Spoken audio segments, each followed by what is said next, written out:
الظاهر كده ان 2025 مش جاي تهزر معانا النهارده افضل 5 العاب هينزلوا السنه دي، وفي منهم نزل العاب نازله الفتره دي تحس ان انت هتلعبها على بلاي ستيشن مش مجرد على تليفونك. نبدا باول لعبه معانا وهي بيرسونا 5 ذا فانتوم اكس. دي لعبه مخصوصه لمحبي الانمي، انا مش منهم بس ما نسيتكوش. قصه عميقه ولعبه استراتيجيه وبتكشف عوالم جديده، مش مجرد هتجري وخلاص. بتدور ما بين ان انت بتروح المدرسه وبتعمل مهمات خارقه في نفس الوقت. لعبه ار بي جي ورسومات الانمي فيها 100%، بنظام بقى ان كل شخصيه ليها قدرات وبتطور مع الوقت الابيليتي بتاعت كل شخصيه في اللعبه دي تحرق معاك ساعات من غير ما تحس من كتر حلاوتها وشده القصه. بنروح للعبه الثانيه معانا وهي السابنوتيكا موبايل. اللعبه دي اصلا لعبه بي سي ونزلت على الموبايل مؤخرا. لعبه بقاء واستكشاف تحت الميه، نازله رسميا على اندرويد وعلى ايفون بجرافيكس حلوه جدا. قصتها ان انت بتصحى على كوكب مائي وبتكتشف حاجات جديده وبتبدا تمشي في رحلتك في الكوكب ده وتقابل وحوش واحده ورا الثانيه بتعلي ليفلز. ده غير كمان فكره ان انت وحيد في اللعبه، ده بيديك شده على طول وحماس. اللعبه لذيذه بصراحه، تستاهل التجربه ما تفوتهاش. ما فيهاش زومبي بس نظام سرفايفر برضه، فيها كائنات تانية مختلفه هتروش عليك.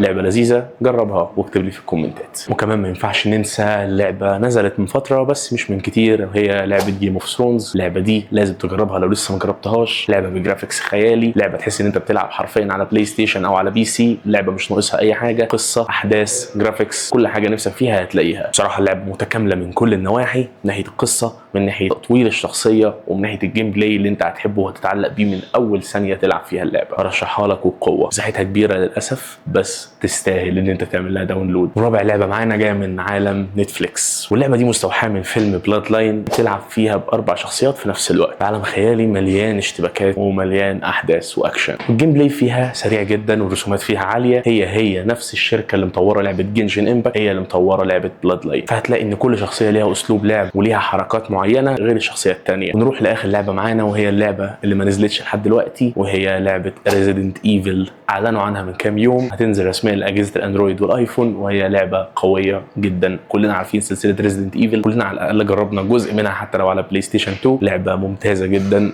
لعبه الناس كلها بتحبها، لعبه ليها شعبيه كبيره جدا مش انا اللي هقول عنها. بس هي جايه بشكل مختلف على الموبايل، جايه بشكل استراتيجي، مش هتلعبها لوحدك، ممكن تلعبها مع اصحابك في نفس الوقت، تخشوا وتبتدوا تكملوا المهمات سوا. ده اللي اتصرح بيه. نزل جزء من الجيم بلاي بس لسه اللعبه رسميا ما نزلتش على جوجل بلاي او على الاب ستور. استنى قريب، الفتره الجايه اتوقع هيتم اطلاق اللعبه، استنوها. دي اكتر لعبه انا متحمس لها. اكتب لي في الكومنتات لو في لعبه انت كمان متحمس لها هتبقى ايه. بس كده، ده كان فيديو سريع. كان معاكم حازم تك فيو. ما تنساش تعمل لنا لايك وكومنت وسبسكرايب.